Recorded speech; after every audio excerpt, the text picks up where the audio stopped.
Listening test. You will hear a number of different recordings and you will have to answer questions on what you hear. You will have time to read the instructions and questions and you will be given time to check your work. All the recordings will be played once only. The test is in 4 parts. Now turn to part 1. You'll hear a man calling a catering company. First, you have some time to look at questions 1 to 5.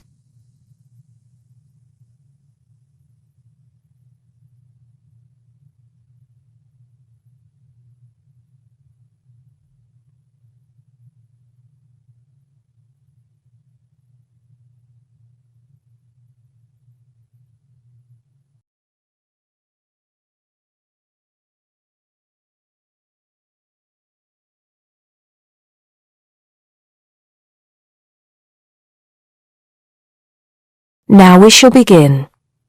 You should answer the questions as you listen because you will not hear the recording a second time.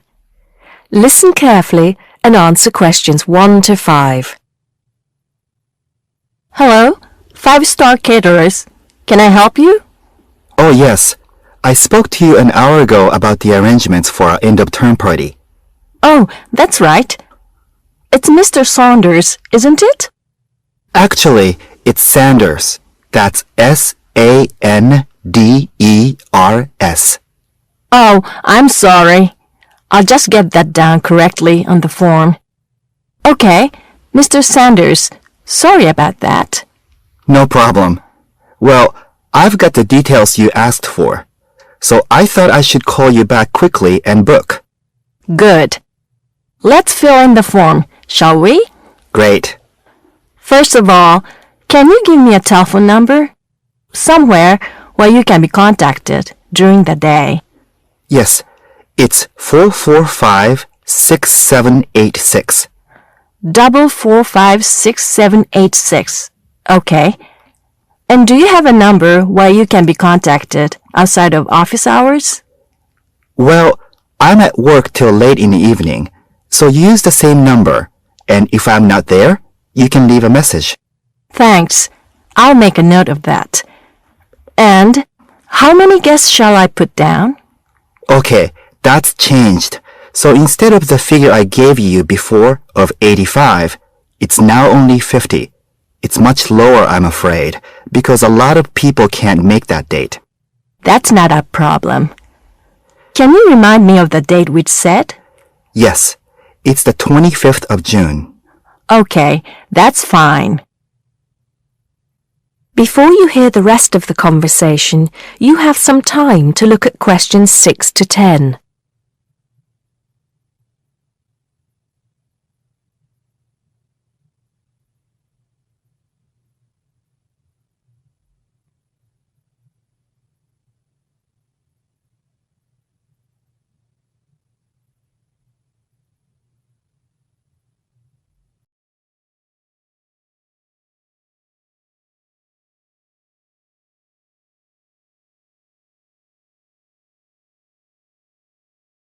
Now listen and answer questions 6 to 10.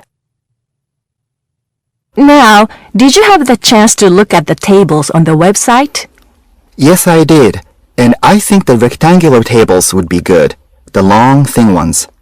Yes, you could have 2 of those. The only problem is that they're for 24 people. So, you'd only seat 48 people that way. And if you have 50 guests... Oh, I see what you mean. 2 people would have nowhere to sit. What about the square ones? You'd have the same problem with numbers. Usually, for 50 people, we find the round tables work well. Not the smaller ones. They only seat 6 people. The ones that seat 10, the large ones. So do you think we should have 5 of those? I think that would work well. Okay, that's what we'll do then. Fine. And have you decided on the menu you would like? Yes, I think so. But I wanted to ask you, we talked about having the 3-course meal with waiter service, but in the end, we thought it would be a bit too formal. So that leaves the buffet or the 7-course banquet.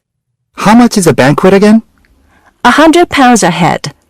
That's too much and too formal. The buffet is fine. Okay, so I think I've got everything. We'd need a deposit of 50% of the total. Right.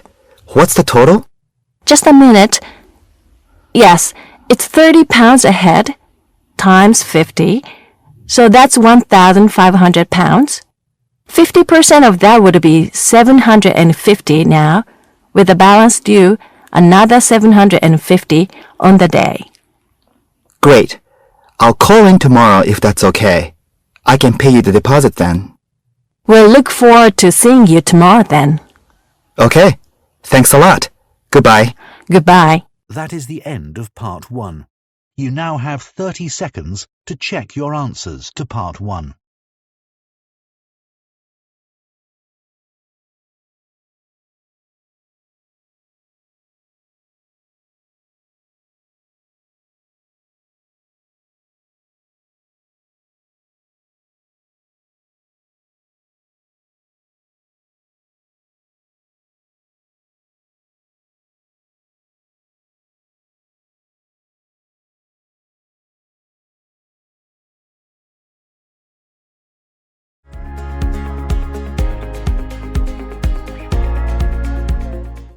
Part 2. You'll hear a guide talking to a group of tourists about Buckingham Palace. First, you have some time to look at questions 11 to 17.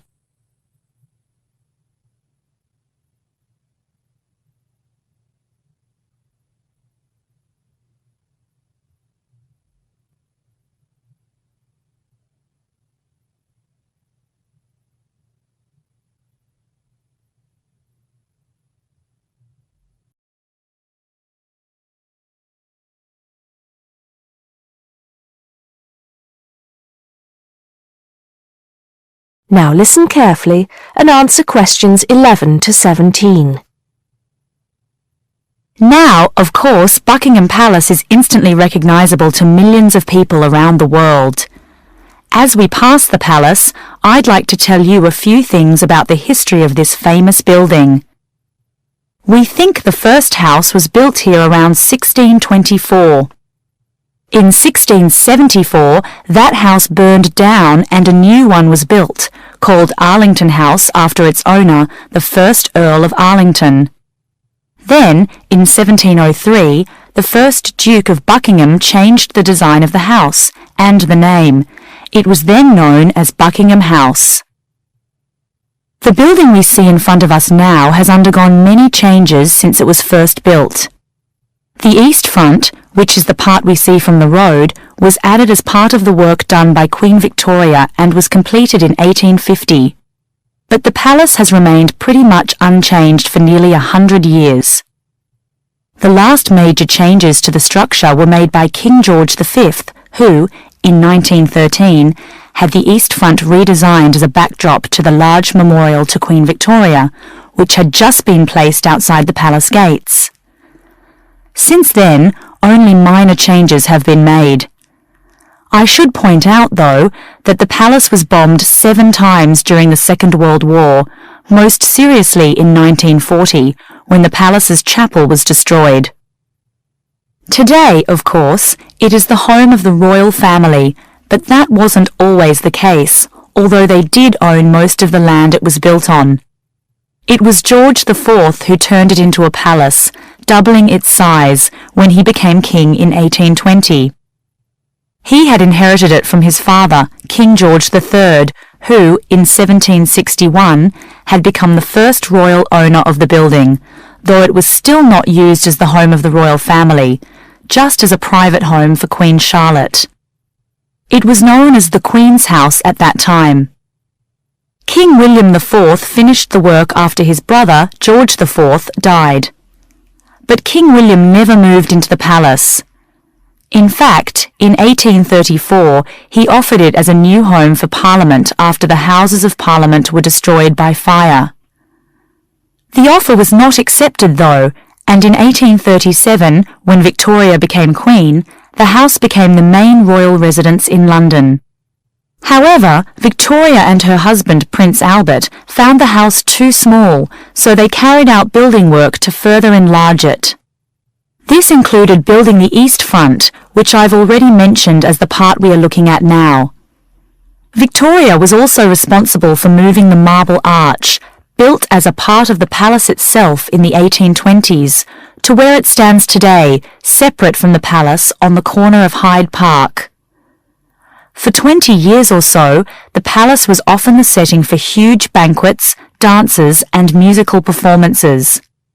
This period lasted until Prince Albert died in 1861, after which Victoria spent very little time there, and the palace was hardly ever used. Before you hear the rest of the talk, you have some time to look at questions 18 to 20.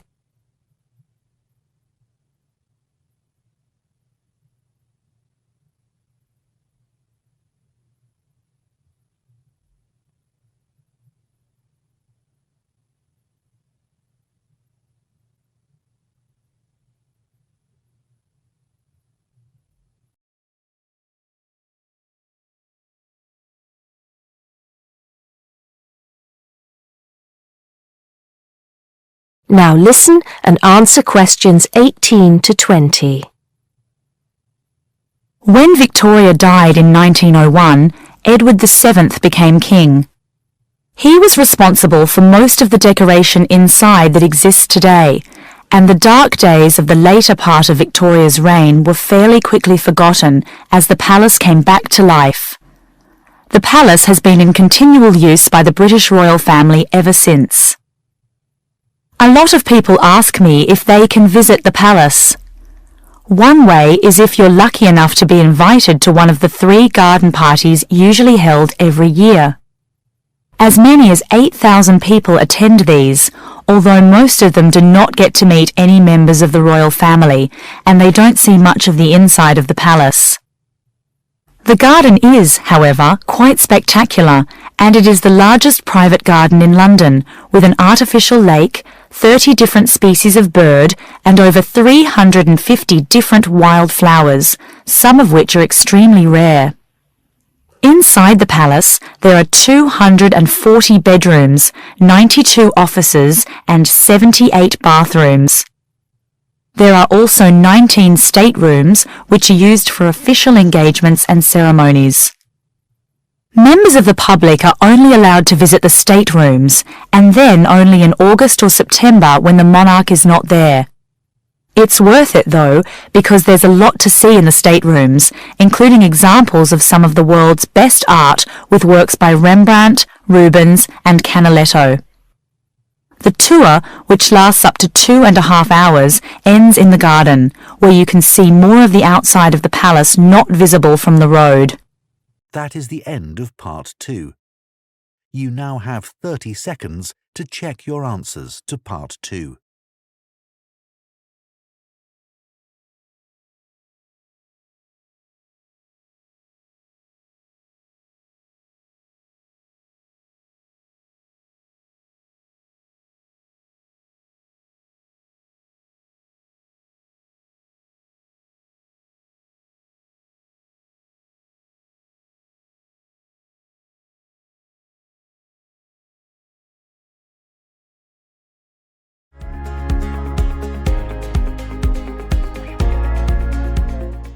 Part 3.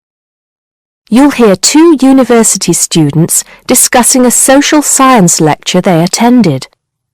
First, you have some time to look at questions 21 to 24.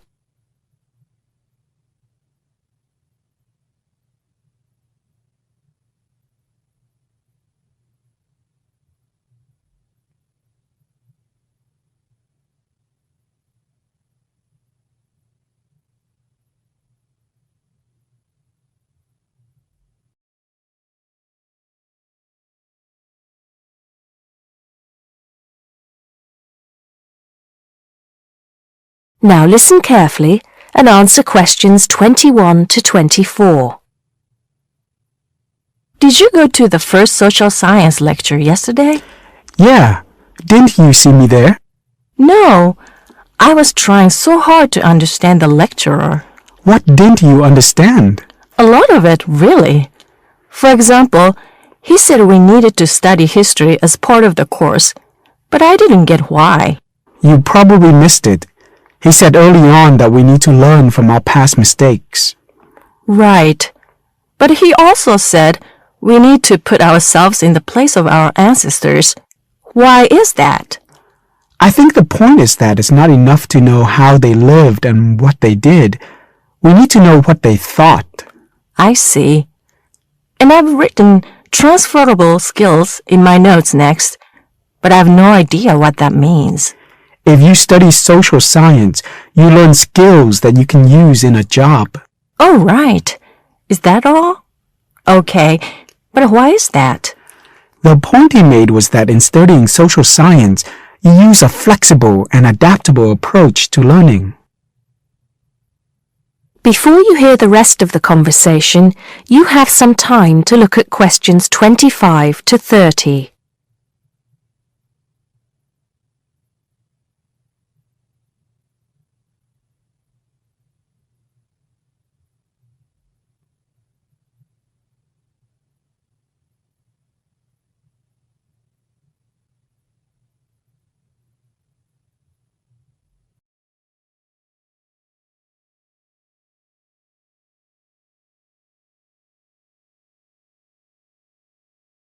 Now listen and answer questions 25 to 30.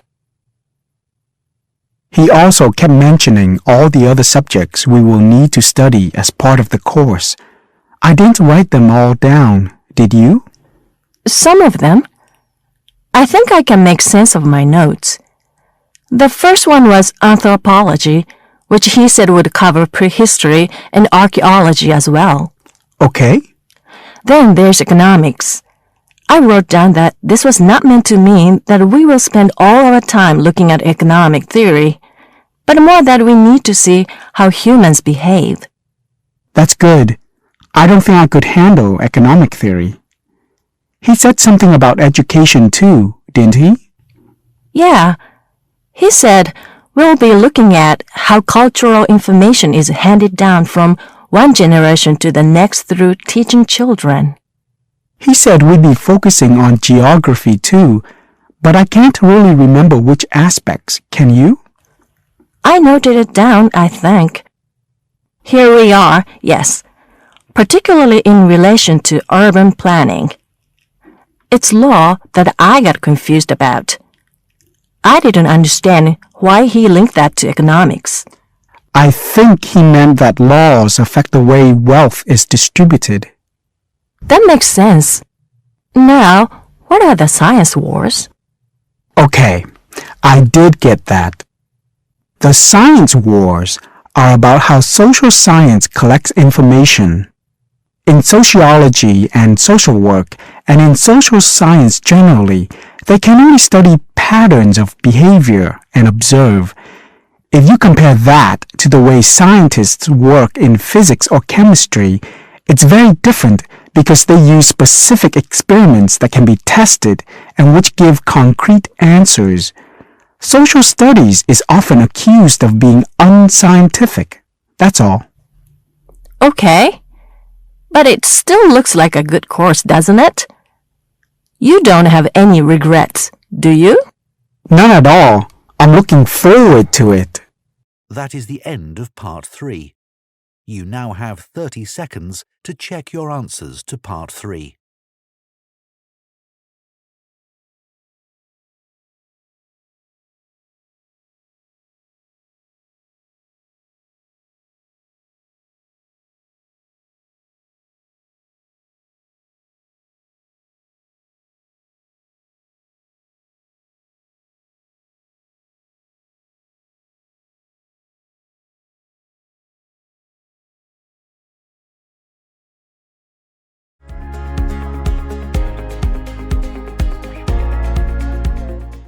Part 4.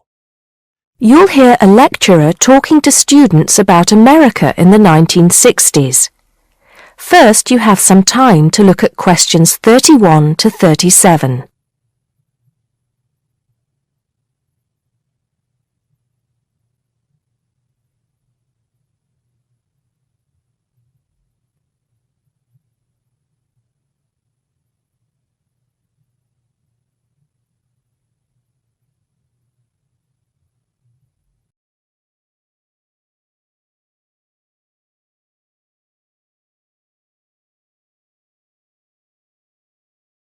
Now listen carefully and answer questions 31 to 37.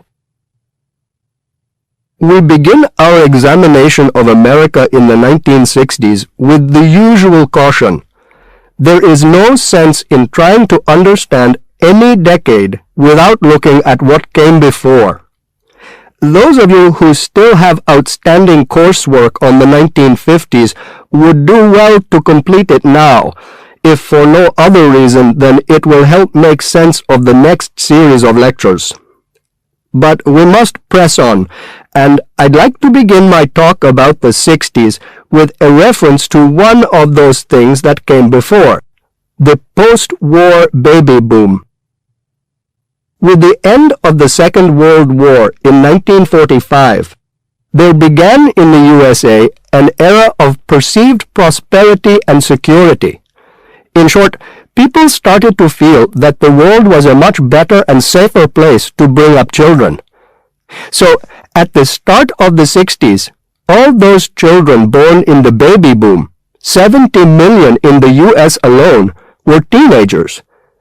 As the 60s progressed, and as this large number of people approached adulthood, there was a noticeable shift in the balance of power, and young people began to have a voice in ways that were not considered possible in the more conservative atmosphere of the preceding decade.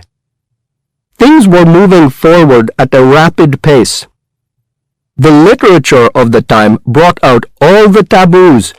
Everything was covered, such as race, in, for example, the book To Kill a Mockingbird.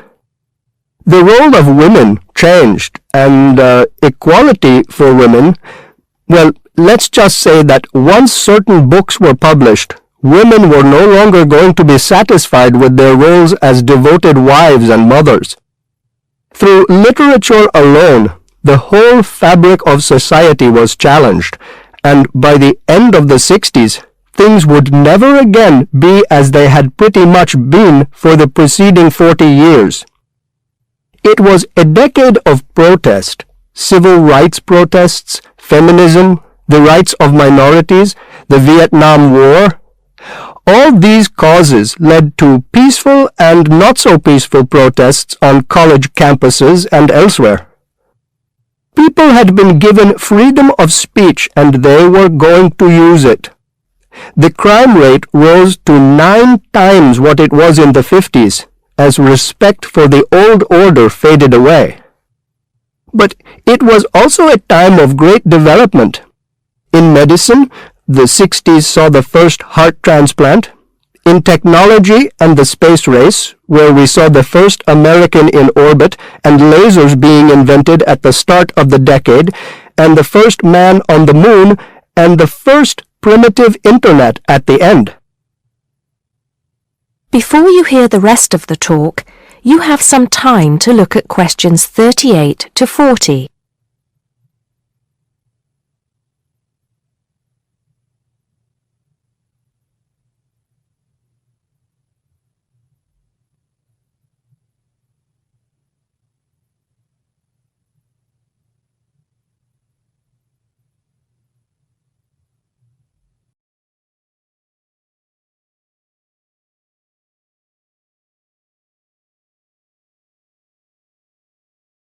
Now listen and answer questions 38 to 40.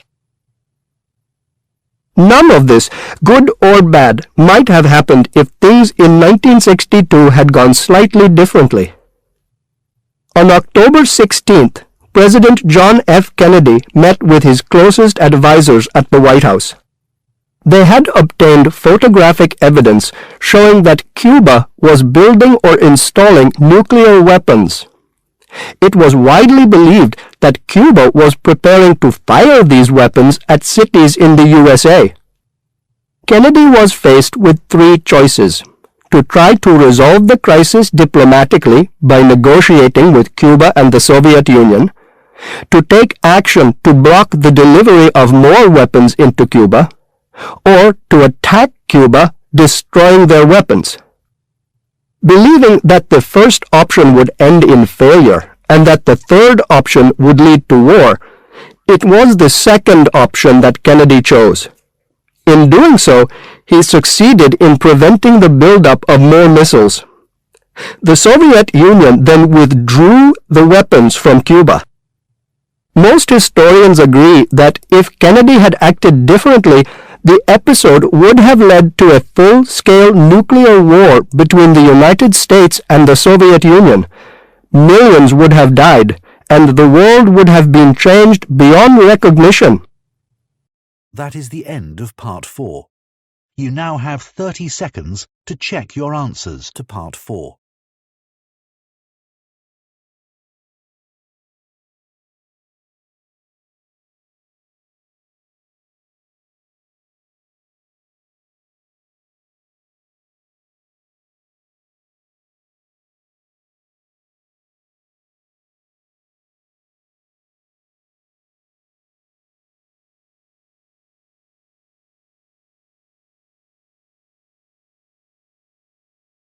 That is the end of the listening test.